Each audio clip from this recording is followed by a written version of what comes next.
Module 2, Part 1, Value Proposition. In this module, you will learn how to identify the main pains of your potential customers. You'll identify who your customers are and the solution you'll be providing. A pile of rocks ceases to be a rock when somebody contemplates it with the idea of a cathedral in mind. What is an idea? When generating a business idea, try to categorize it using these three bubbles. Desirability, or what do people desire or want? Viability, or how will you be able to generate money from it? Feasibility, can you actually make it happen? Desirability has to do with people, so try to take a person-centric approach. Viability has to do with business, so think in terms of cost versus revenue, and are you profitable?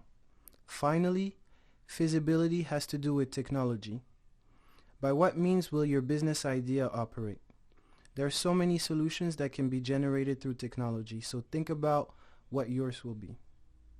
Take a few minutes to pause the video and identify the desirability, viability, and feasibility of your business idea. In this next step of the ideation process, we will use two new tools, design thinking and value proposition design.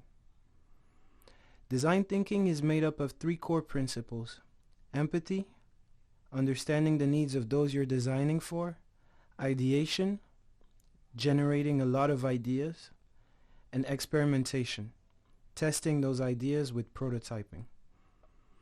The value proposition design essentially consists of the value proposition canvas, which is a tool used to make sure your product or service will actually serve your customers.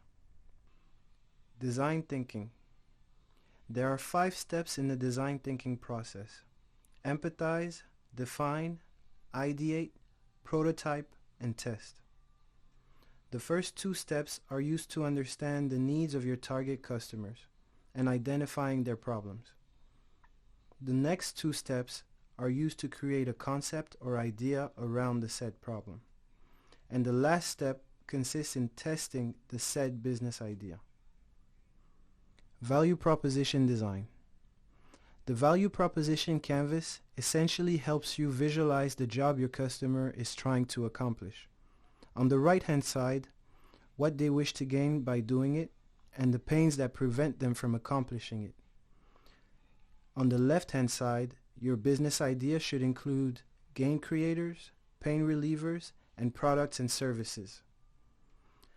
By going through the design thinking process, you will actually be able to fill out the value proposition canvas simultaneously. In this module, we will focus on design thinking. Keep in mind, however, that you will be doing 2 things at the same time. Once you are done with the design thinking process, do some research online and fill out the value proposition canvas with your results. Empathize. Get to know your users in the real world. Immerse yourself in their environment and observe the problems they face. Engage with them and figure out if you can find a solution. Meet your users. Engage, immerse, and observe. Take a few minutes to pause the video and use the empathy map canvas in order to really draw out your customer's needs. Who are you empathizing with? What do they need to do? What do they see? What do they say? What do they do? And what do they hear? What do they think and feel? If I had an hour to solve a problem and my life depended on it, I'd spend the first 55 minutes determining the proper question to ask. For once I know the proper question to ask, I could solve the problem in less than 5 minutes. Define.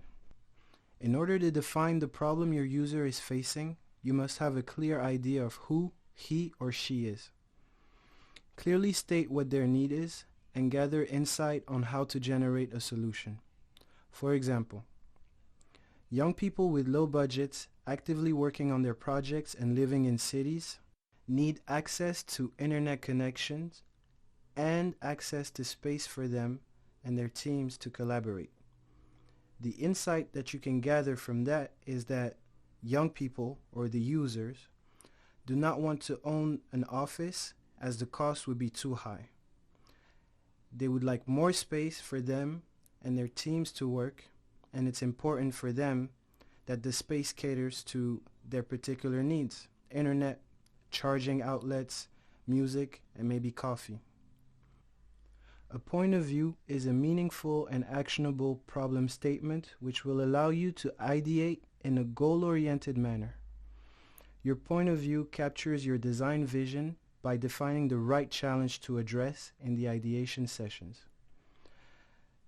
The point of view problem statement that you might be able to generate from the situation just mentioned is: young people with low budgets actively working on their projects and living in cities need access to comfortable space with internet and comfort to work with their teams because they don't want to bear the cost of an office but want the benefits of one.